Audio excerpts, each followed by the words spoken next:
అనగనగా పూర్వకాలంలో ఒక బ్రాహ్మణుడు ఉండేవాడు. అతని పేరు నాగంభట్టు. ఆయనకి ఒక పుత్రుడు, ఒక పుత్రిక ఉన్నారు. పుత్రుని పేరు నారాయణ భట్టు, పుత్రిక పేరు నారాయణమ్మ. వారు చాలా పేదవారు. భిక్షాటన చేసి కుటుంబ పోషణ చేసుకునేవారట. అలా కొన్నాళ్లు అయ్యేసరికి నాగంభట్టు కాశీకి వెళ్లి ధనం సంపాదించుకోవాలి అనే బుద్ధి పుట్టిందట. అప్పుడు నాగంభట్టు భార్యతో చెప్పి తెల్లవారుజామునే లేచి కాశీకి ప్రయాణమై అలా వెళ్ళగా కొంత దూరం వెళ్లేసరికి దారిలో సూతులవారు, వ్యాసులవారు, నాడులవారు ప్రత్యక్షమయ్యారు. వారు ఇలా పలికారు, ఓ బ్రాహ్మణుడా, ఎక్కడకు వెళ్తున్నావు అని అడిగారు. దానికి నాగంభట్టు ఇలా సమాధానం చెప్పాడు. అయ్యా, నేను కాశీకి ధనం సంపాదించుకోవడానికి వెళ్తున్నాను అని చెప్పాడు. అప్పుడు వారు ఇలా పలికారు, ఓయి వెర్రి బ్రాహ్మణుడా, కాశీకి వెళ్తే నీకు ధనం ఎవరైనా మూటగట్టి ఇస్తారా? కాశీకి వెళ్తే గంగా స్నానం దొరుకుతుంది, విశ్వేశ్వరుల దర్శనం దొరుకుతుంది, అన్నపూర్ణమ్మ దర్శనం దొరుకుతుంది. మేము ఒక కథ చెబుతాము, వింటావా అని అడిగారు. అప్పుడు నాగంభట్టు, మీరు ఏ దేవుని కథో వివరించండి స్వామి అని వేడుకున్నాడు. అప్పుడు వారు ఇలా చెప్పడం మొదలుపెట్టారు. పూర్వకాలంలో కోసల రాజ్యమనే రాజ్యమున్నది. ఆ రాజ్యాన్ని పాలించే దశరథ మహారాజు సంతానం కోసం పుత్ర కామేష్టి యాగం చేయగా దేవతలు ప్రత్యక్షమై పాయస పాత్రను ఇచ్చారు. అది పట్టుకు వెళ్లి తన భార్యలైన కౌసల్య, సుమిత్ర, కైకేయి అని 3 భార్యలకు ఇచ్చాడు దశరథుడు. అలా వారు 3 భుజించగాని గర్భవతులు అయ్యారు. 9 మాసాలు నిండగాని చైత్ర శుద్ధ నవమి నాడు పునర్వసు నక్షత్రాన శ్రీరామ, లక్ష్మణ, భరత శత్రుఘ్నులు అనే 4 కుమారులు జన్మించారు. వారు దినదిన ప్రవర్ధమానులై బాలచంద్రుడి వలె పెరుగుతూ ఉన్నారు. కొన్నాళ్లు గడిచేసరికి విశ్వామిత్రుడు వచ్చి రామలక్ష్మణులిద్దరినీ యాగ సంరక్షణార్థం తనతో పంపమని దశరథ మహారాజుని అడగగా విశ్వామిత్రుడితో రామలక్ష్మణులను పంపడానికి దశరథుడు అంగీకరించగా ముని వారిద్దరికీ బల, అతిబల అని విద్యలను నేర్పాడు. రాముడు తాటకిని చంపి శివుడి విల్లు విరిచి సీతను పెళ్లాడి అహల్యను శాప విమోచనం చేసి పరశురాముని గర్భభంగం చేసి కైకవరం చేత 14 ఏళ్లు అరణ్యవాసంలో ఉండగా రావణాసురుడు సీతను ఎత్తుకుని పోగా లంకాపురమునకేగి లంకా దహనం చేసి రావణాసురుడిని వధించి విభీషణుడికి పట్టం గట్టి తిరిగి వచ్చి పట్టాభిషిక్తుడై సుఖంగా రాజ్యాన్ని ఏలుతూ ఉన్నాడు. ఇది రామదేవుని కథగా చెప్పి 5 లక్ష్మీవారాలు పూజలు చేసి ఆవునేతితో దీపం పెట్టి ఆవు పాలు, గోధుమ రవ్వ, పంచదార కలిపి 5 ఉండలుగా ప్రసాదం చేసి రామదేవునికి నైవేద్యం పెట్టాలి. 1 ఉండ రామదేవుడికి, 1 ఉండ బ్రాహ్మణుడికి, 1 ఉండ ముత్తైదువుకి, 1 ఇరుగు పొరుగు వారికి, 1 ఉండ భార్యా పిల్లలు తినాలి. ఈ విధంగా 5 లక్ష్మీవారాలు పూజ చేయాలి. నిత్యం రామదేవుని కథ చెప్పుకున్న అష్ట ఐశ్వర్యాలతో, ఇష్ట సంపదలతో తులతూగుతారు. సకల సౌభాగ్యాలు, సుఖాలు కలుగుతాయి. కష్టాల్లో ఉన్నవారు ఈ కథను చదివితే కష్టాలు పోయి సుఖంగా ఉంటారు. పెళ్లి కాని వారికి పెళ్లవుతుంది. దరిద్రులు ధనవంతులు అవుతారు. చెవిటివారికి చెవుడు పోతుంది. గుడ్డివారికి కళ్ళు వస్తాయి. శరీరంలో ఏ జాడ్యాలు ఉన్నా పోతాయి. శత్రువులు మిత్రులవుతారు. పోయిన పదార్థాలు చేతికి వస్తాయి. తీర్థయాత్ర ప్రాప్తి కలుగుతుంది. దైవ దర్శనం అవుతుంది. ఇహలోక సౌఖ్యాలన్నీ పొందిన తర్వాత వైకుంఠ ప్రాప్తి కలుగుతుంది. ఈ విధంగా రామదేవుని కథ చెప్పి శ్రీరాముల వారిని సకలోపచారాలతో పూజించి నైవేద్యం సమర్పించాలని నీవు ఇంటికి వెళ్ళమని చెప్పారు ఋషులు. దీంతో నాగంభట్టు ఇంటికి వెళ్లేసరికి అతని ఇంట ధనధాన్యాలు తులదూగుతూ ఉన్నాయి. అప్పట్నుంచి రాములవారిని మరవకుండా పూజ చేస్తూ ఉన్నాడు. కొంతకాలం గడిచేసరికి నాగంభట్టు కాశీకి వెళ్ళాలి అనుకున్నాడు. అందుకని అతను కొంచెం ధనం మూటకట్టుకుని కాశీ కావడి భుజం మీద వేసుకుని కుమారుణ్ణి, కుమార్తెను పిలిచి, అబ్బాయి, అమ్మాయి, మీరు కథ విడవకుండా శ్రద్ధగా చెప్పుకుంటూ ఉండమని నారాయణమ్మతోనూ నారాయణ భట్టుతోనూ చెప్పి కాశీకి ప్రయాణమై వెళ్లిపోయాడు. ఆ మరునాడు కుమారుడు ఆయా వారానికి వెళ్లి వచ్చి అమ్మా, రామదేవుని కదా చెబుతాను, విందువుగాని రామ్మా అని పిలిచాడు. దానికి తల్లి, నాయనా, వంటవేళ పొద్దున్నే దాసి పాచిపనికి వచ్చే వేలైనది, ఇప్పుడు కథ వినను అని పలికింది. మళ్లీ మధ్యాహ్నం కథ చెబుతాను, విందువుగాని రావమ్మా అని పలికాడు. దానికి తల్లి, ఇప్పుడేమీ కథనాయనా, పడకవేళ, నిద్రవేళ, ఇప్పుడు వినను అని పలికింది.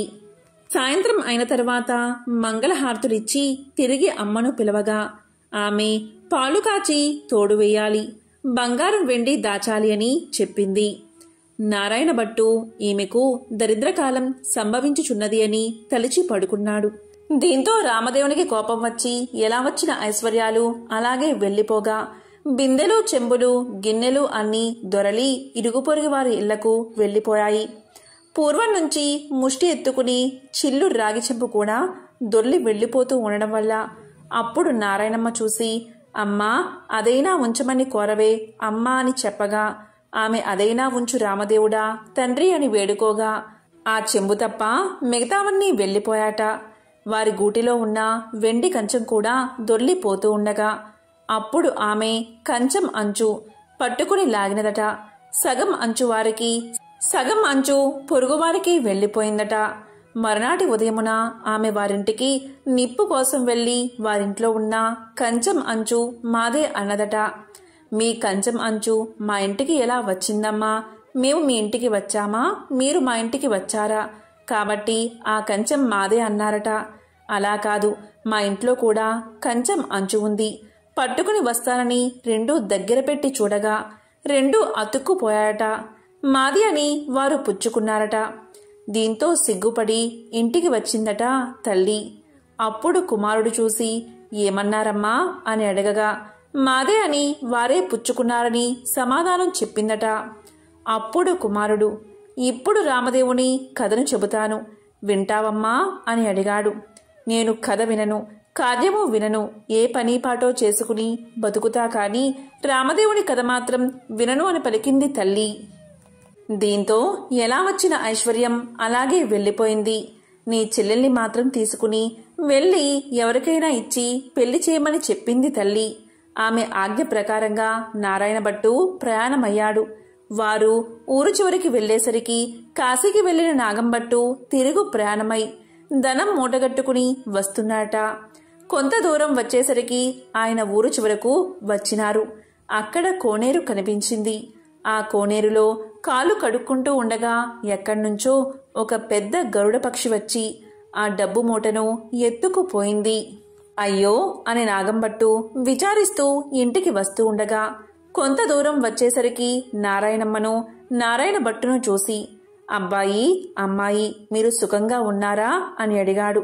ఏమున్నది నాన్నగారు, యథాప్రకారానికి ఏమీ లోటు లేదు.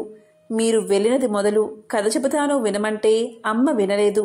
కాబట్టి రామదేవునికి కోపం వచ్చి ఎలా వచ్చిన ఐశ్వర్యం అలాగే వెళ్లిపోయింది అని జరిగిందంతా తండ్రికి చెప్పారు. ఆమె ఆజ్ఞ ప్రకారం వెంటబెట్టుకుని వస్తున్నాను.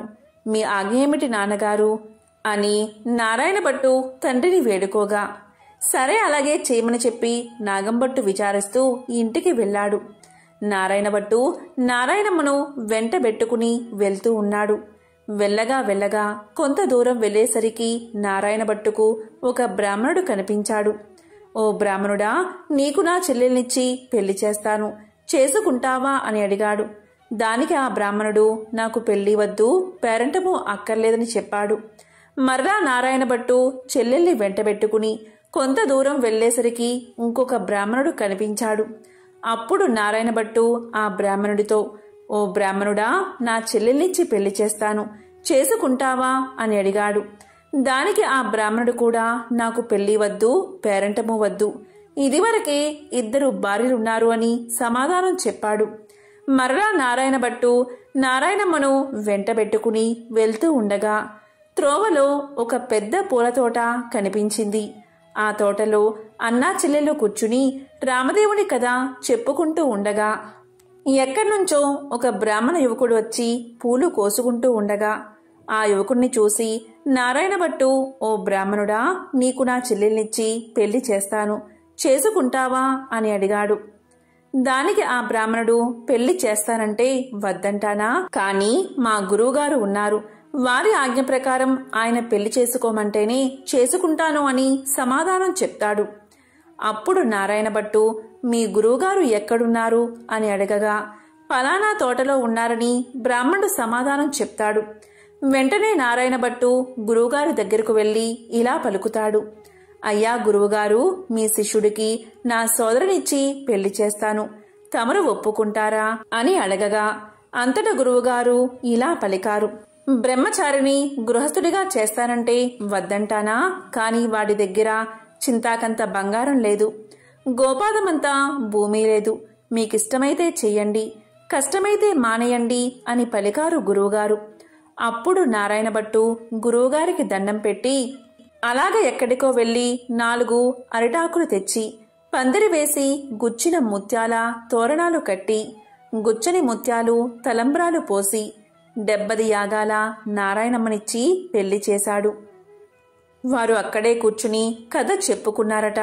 అలా కొన్నాళ్లు గడిచేసరికి ఒక విప్రుడు వచ్చి ఇలా పలికాడట, మీకు 4 ఎకరాల భూమిని దారపోస్తాను, పుచ్చుకోవలసిందిగా చెప్పగా అప్పుడు వారు మేము రామదేవుని కథ చెప్పుకుంటున్నాము, కథ అయితే పుచ్చుకుంటాం, మీకిష్టమైతే కూర్చుని కథ వినండి అని పలికారు. కథ అయిన తర్వాత ఆ బ్రాహ్మణుడు రాగి చెంపులో నీరు పోసి పలానా తోటలో ఆస్తి ఉన్నది, అనుభవించమని 4 ఎకరాల భూమి వారికి దారపోసి ఆ విప్రుడు ఎక్కడికో వెళ్లిపోయాడు.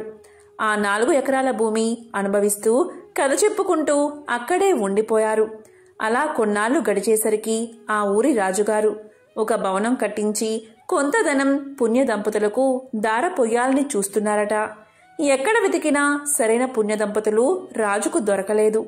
ఆ రాత్రి రామదేవుడు రాజు కల్లో కనిపించి పలానా తోటలో పుణ్య దంపతులు ఉన్నారు, వారిని తీసుకువచ్చి దారపోయండని ఆజ్ఞాపించాడట. రామదేవుని ఆజ్ఞ ప్రకారం మర్నాడు ఉదయమే లేచి 16 మంది బోయలను పల్లకిని పంపాడంట రాజు. వారక్కడకు వెళ్లి, ఏమండోయ్, మా దేశపు రాజుగారు ఒక గృహం కొంత భాగం మీ ఇద్దరికీ దారపోస్తారట, మిమ్మల్ని వెంటబెట్టుకుని రమ్మని పంపారు, కాబట్టి రావాల్సింది అని అడిగారు. అప్పుడు ఆ దంపతులు, మేము రామదేవుని కథ చెప్పుకుంటున్నాం, మీకిష్టమైతే కూర్చుని కథ వినండి అనగా బోయిలు కథ విన్న తర్వాత ఆ పుణ్య దంపతులను తీసుకుని వెళ్లి రాజుగారికి అప్పగించారు. దీంతో రాజు సంతోషంతో గృహాన్ని ధనాన్ని వారికి దారపోసి వెళ్లిపోయాడు. అప్పుడు నారాయణమ్మ ఆమె భర్త నారాయణ భట్టు అక్కడ కూర్చుని ఆ గృహము ఆ ధనము 4 ఎకరాల భూమి అనుభవిస్తూ అక్కడే కథ చెప్పుకుంటూ ఉన్నారు. కొన్ని రోజులు గడిచేసరికి నారాయణ భట్టు, అమ్మాయి, నేను ఎన్ని దినాలు ఇలా ఉంటాను, కాబట్టి నే వెళ్లి రామదేవుణ్ణి తీసుకువస్తాను, నీవు నీ భర్త కథని మానకుండా చెప్పుకోండి అని చెప్పి నారాయణ భట్టు ప్రయాణమై వెళ్లిపోగా నారాయణమ్మ ఆమె భర్త కథ చెప్పుకుంటూ ఉన్నారు. నారాయణ భట్టు కొంత దూరం వెళ్ళగా ఒక గ్రామం వచ్చింది. ఆ గ్రామంలో ఒక గొల్లవాడు వడ్లు ఎండబోసుకుని కాపలాగా కూర్చున్నాడు. ఆ గొల్లవాడిని చూసి నారాయణ భట్టు ఇలా పలికాడట, గొల్ల, ఈ గ్రామంలో విశేషాలేమిటి అని అడగగా గొల్లవాడు, ఏమున్నది బాబు, నేను పుట్టుకతోనే అందుణ్ణి, మా వాళ్ళు వడ్లు ఎండబోసి నన్ను కాపలాగా కూర్చోమనగా కర్రబుచ్చుకుని కూర్చున్నాను, నా అవస్థ ఇలా ఉంది బాబు అనగా నారాయణ భట్టు ఒక కథ చెబుతాను, వింటావా అని అడిగాడు. దానికి గొల్లవాడు వింటాను అని చెప్పగా నారాయణ భట్టు రామదేవుని కథ వ్రత విధానం చెప్పేసరికి గొల్లవానికి కొంచెం కళ్ళు కనిపించాయి. ఓహో, కథలోనే ఇంత మహత్యముంది, వ్రతం చేసుకుంటే ఇంకెంత మహత్యముంటుందో అనుకుని గొల్లవాడు ఏ దైవానిదో ఏ దేవుడో చెప్పమన్నాడు. అది రామదేవుని మహత్యం. 5 లక్ష్మీవారాలు పూజ చేసి అవునేతో దీపం పెట్టాలి, ప్రసాదం 5 ఉండలు చేసి రామదేవుని ముత్తైదువులకు బ్రాహ్మణులకు ఇరుగు పొరుగువారికి ఇచ్చి భార్యా పిల్లలు తినాలి అని చెప్పి నారాయణ భట్టు వెళ్లిపోయాడు. ఇలా నారాయణ భట్టు చెప్పి కొంత దూరం వెళ్లేసరికి ఒక రాజు విచారిస్తూ ఉన్నాడు. ఆ రాజును చూసి నారాయణ భట్టు ఇలా పలికాడు, ఏమి రాజా విచారిస్తున్నారు అని అడిగాడు. దానికి రాజుగారు, నాయనా, నా భార్యా బిడ్డలు పరారయ్యారు, నా రాజ్యం పరాయి రాజులు తీసుకున్నారు, నా అవస్థ ఇలా ఉన్నది అని చెప్పాడు. దానికి నారాయణ భట్టు నేనొక కథ చెబుతాను, వింటారా అని అడిగాడు. దానికి రాజుగారు వింటాను, చెప్పవలసింది మహానుభావా అని పలకగాని నారాయణ భట్టు రామదేవుని కథంతా చెప్పి వ్రత విధానమంతా వివరించాడు. ఆ రాజుగారు వ్రతం చేసుకోగా పరారైన భార్యాబిడ్డలు, పరాయిరాజు తీసుకున్న రాజ్యం తిరిగి ప్రాప్తించింది. అప్పుడు రాజు సంతోషంతో నారాయణ భట్టుని చూసి, ఏమండి మహానుభావా, మీరు ఏ దేవుడో చెప్పవలసింది, మిమ్మల్ని పూజ చేసుకుంటాము అని పలకగాని నారాయణ భట్టు నేను ఏ దేవుణ్ణి కాను, ఇది రామదేవుని కథామహత్యం, మీరు 5 లక్ష్మీవారాలు 5 ఆదివారాలు పూజ చేయమని చెప్పి వ్రత విధానమంతా చెప్పి మరలా కొంత దూరం వెళ్ళగా ఒక స్త్రీ విచారిస్తూ కూర్చుని ఉన్నది. ఆ స్త్రీని చూసి నారాయణ భట్టు ఎందుకు విచారిస్తున్నావు అని అడగగా ఆ స్త్రీ ఇలా పలికింది, ఏముంది బాబు, చిన్నతనంలోనే పెళ్ళయింది. నా భర్త దేశాంతరం వెళ్ళిపోయాడు. నా తల్లి, తండ్రి, అత్తమామలు కొన్నాళ్ళు చూసి ఎన్నాళ్ళు నిన్ను ఇలా చూస్తాము అని వదిలేశారు. కాబట్టి నా అవస్థ ఇలాగున్నది బాబు అని తెలియచేసింది. అప్పుడు నారాయణ భట్టు నేనొక కథ చెబుతాను, వింటావా అని అడిగాడు. అలాగే వింటాను బాబు అని ఆమె అనగా నారాయణ భట్టు రామదేవుని కథంతా చెప్పి వ్రత విధానమంతా చెప్పేసరికి దేశాంతరం వెళ్లిన ఆమె భర్త తిరిగి వచ్చాడు. తల్లి, తండ్రి, అత్తమామలు వచ్చారు. ఆమె సంతోషించి నారాయణ భట్టుని చూసి, ఏమండి మహానుభావా, మీరు ఏ దైవానివో మిమ్మల్ని మేము పూజ చేసుకుంటాము అని చెప్పగా దానికి నారాయణ భట్టు ఇలా సమాధానం చెప్పాడు, నేను ఏ దైవాన్ని కాదు, ఇదంతా రామదేవుని కథామహత్యం. 5 లక్ష్మీవారాలు 5 ఆదివారాలు మానకుండా పూజ చేయమని కథ విధానమంతా చెప్పి కొంత దూరం వెళ్లేసరికి ఒక గ్రామం వచ్చింది. ఆ గ్రామంలో ఒక ఇల్లాలి ఇంటికి వెళ్లి, అమ్మా పూజ చేసుకుంటాను, కొంచెం ఇల్లు ఇస్తావా అని అడిగాడు. దానికి ఆమె మా ఇంటిలో మడి ఆచారం కనుక కుదరదు, ఇల్లు లేదు, వెళ్ళిపో అన్నది. అప్పుడు నారాయణ భట్టు కోనేరైనా చూపించు తల్లి అని అడిగాడు. దానికి ఆమె తూర్పు దిశ ఈశాన్య మూలగా ఒక కోనేరున్నది, వెళ్ళమని పలికింది. అప్పుడు నారాయణ భట్టు ఆ కోనేరు దగ్గరకు వెళ్లి స్నానం చేసి మడిబట్టలు ఆరవేసుకుని ఇల్లు ఇవ్వను అన్న ఇల్లాలి అరుగు వద్దకు వచ్చి తూర్పు దిశ ఈశాన్య మూలగా ఒక పుచ్చు పీటకు పసుపు రాసి బొట్టు పెట్టి అందు రామదేవుని పటాన్ని పెట్టి కథ చదువుకుంటూ ఉన్నాడట. ఇంతలో ఆమె యువతలకు వచ్చి చూడగా నారాయణ భట్టు ఆమెకు తాంబూలము దక్షిణ ప్రసాదం ఇచ్చాట. ఆమె పుచ్చుకుని లోపలికి వెళ్లిపోయింది. తరువాత నారాయణ భట్టు కథ చదువుకుని అక్షింతలు తల మీద వేసుకుని ఇంటి మీద వేసి వెళ్లిపోయాడు. అతడు ఇలా వెయ్యగానే ఆ ఇల్లు ఇంద్రభవనం అయినది. అప్పుడు ఆ ఇంటి ఇల్లాలు యాయావారానికి వెళ్లిన తన భర్త తిరిగి వస్తే ఇల్లు తెలుసుకోలేడని ఆమె వీధి అరుగు మీద కావలి కూర్చుని ఉంది.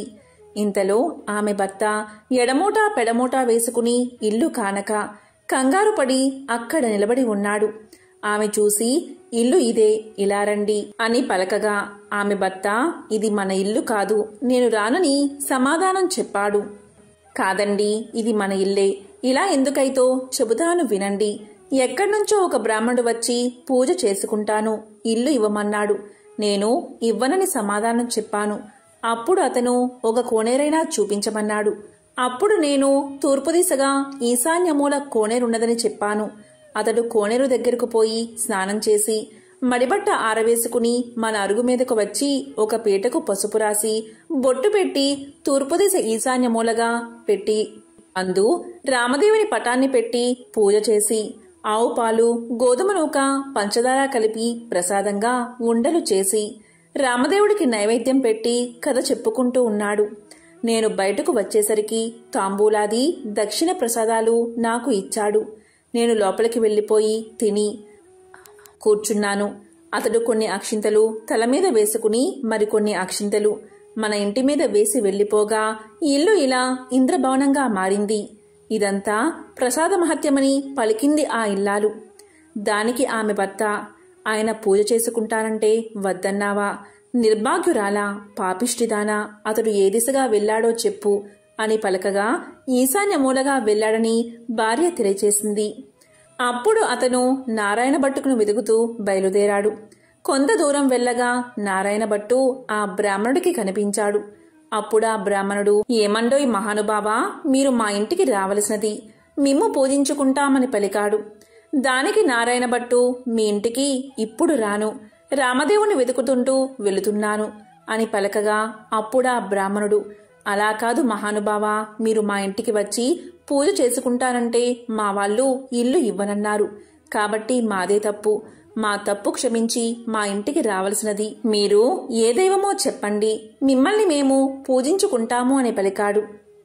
అప్పుడు నారాయణ భట్టు, మీ ఇల్లు కాబట్టి మీరు ఇవ్వనన్నారు, మీ తప్పేమీ లేదు, రావడం నాదే తప్పు అని పలికాడు. నేను ఏ దేవుణ్ణి కాదు, ఇదంతా రామదేవుని కథా మహత్యం. మీరు ఇంటికి వెళ్లి 5 లక్ష్మీవారాలు 5 ఆదివారాలు పూజ చేసుకోండి అని చెప్పి వ్రత విధానమంతా అతనికి తెలియచేశాడు. రామదేవుణ్ణి వెతుక్కుని వచ్చేటప్పుడు మీ ఇంటికి వస్తాను అని సమాధానం చెప్పాడు నారాయణ భట్టు. అప్పుడా బ్రాహ్మణుడు ఇంటికి వచ్చి, కథలోనే ఇంత మహత్యముంది, వ్రతం చేసుకుంటే ఇంకెంత మహత్యం ఉంటుందో అని పూజ చేసుకుని కథ చెప్పుకుని అష్ట ఐశ్వర్యాలతో అష్ట సంపదలతో తులుతూగుతూ ఉన్నాడు.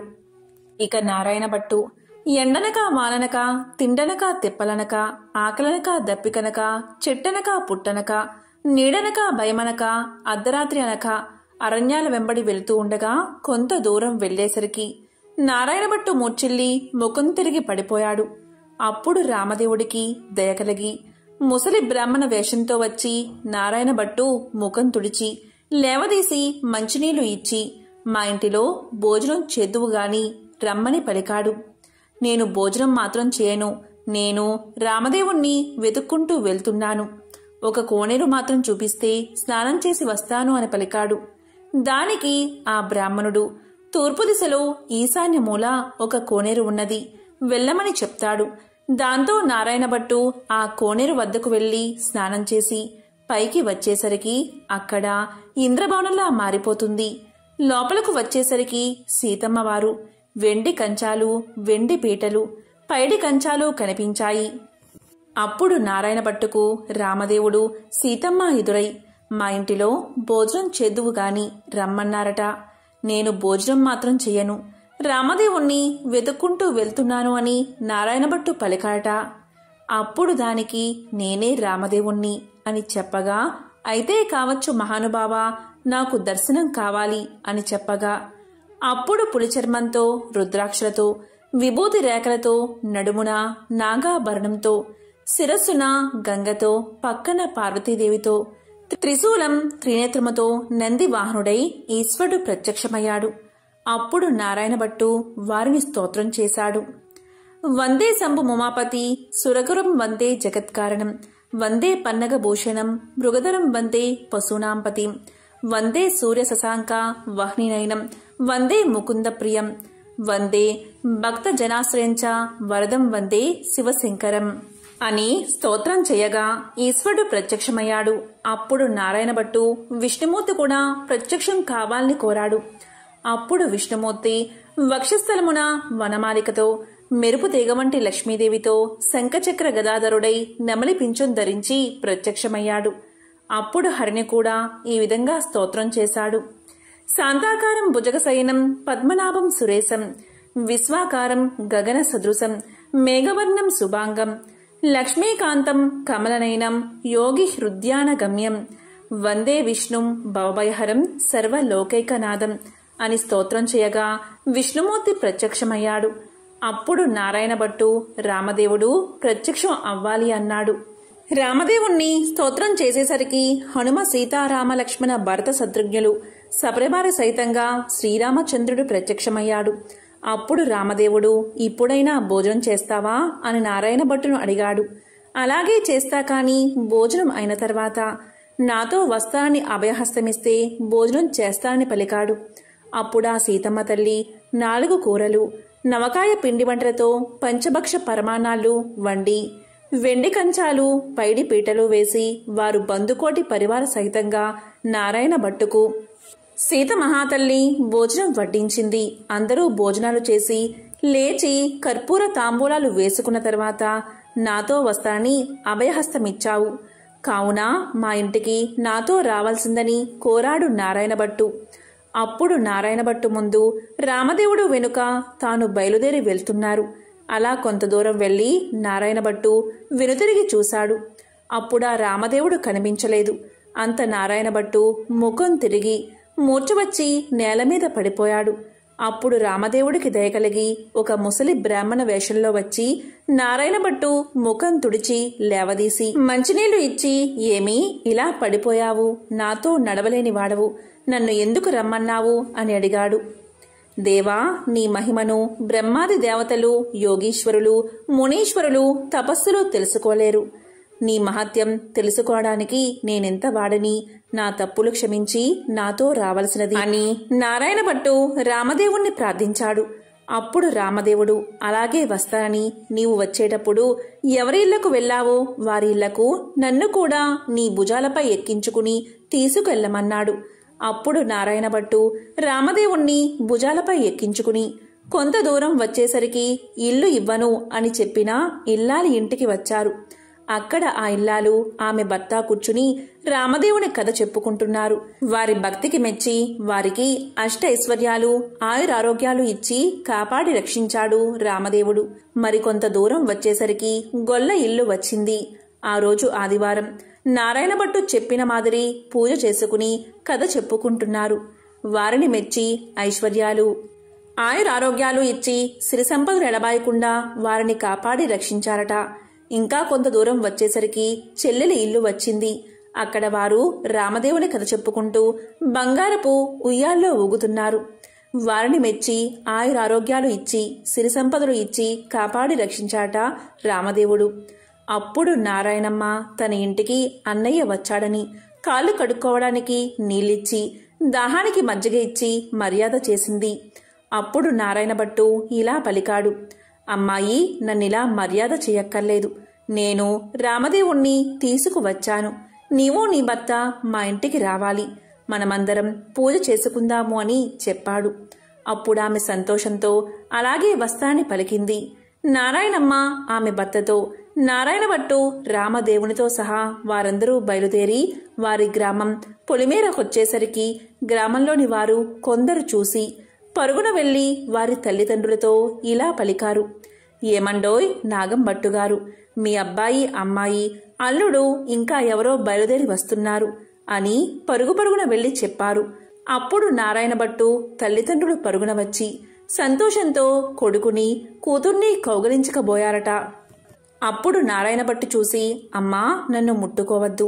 ఇప్పుడు నేను రామదేవుణ్ణి తీసుకువస్తున్నాను. మీరు మా ఇంటికి వెళ్లి 4 మూలలు దులిపి నల్లగా అలికి తెల్లగా ముగ్గు పెట్టి పచ్చగా పసుపు రాసి మామిడాకుల తోరణాలు కట్టి ఒక పీటకు పసుపు రాసి బొట్టు పెట్టి తూర్పు దిశ ఈశాన్య మూలగా ఉంచి రామదేవుని పటం పెట్టి గోధుమ నూక, పంచదార, ఆవుపాలు కలిపి ప్రసాదం 5 ఉండలు చేసి పూజకు అన్నీ సిద్ధం చేసి నాకు కబురు చెయ్యండి.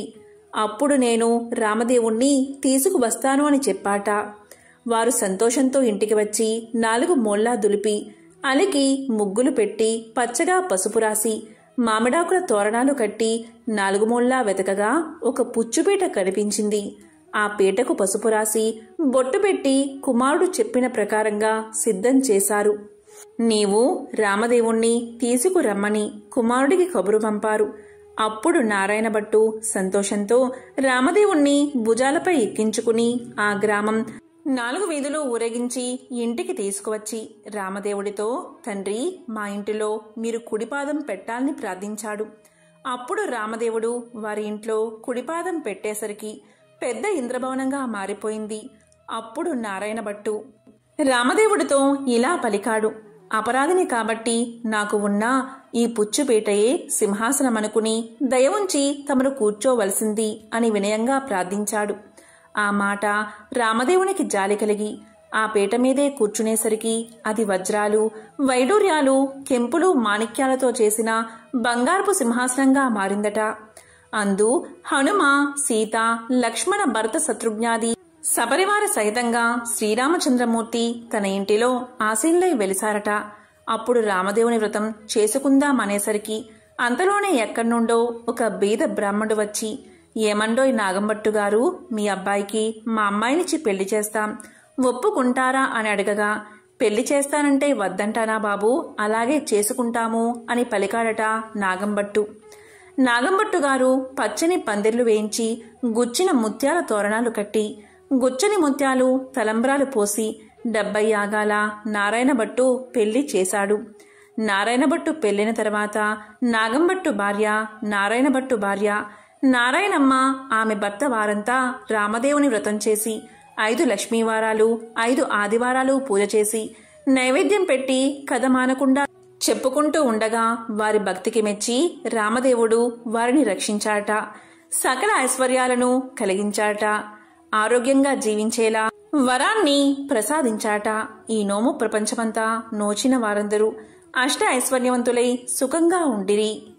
ఎంతో పవిత్రమైన విశేషమైన ఈ రామదేవుని కథను ఎవరైతే ప్రతిరోజు చెప్తారో, లేక వింటారో, లేక వినిపిస్తారో అటువంటి వారికి సకల ఐశ్వర్యాలు భోగ భాగ్యాలు కలుగుతాయి. ఆ శ్రీరామచంద్రుడి అనుగ్రహం తప్పకుండా కలుగుతుంది. ఓం రామచంద్రాయ నమః. ఓం నమః శివాయ.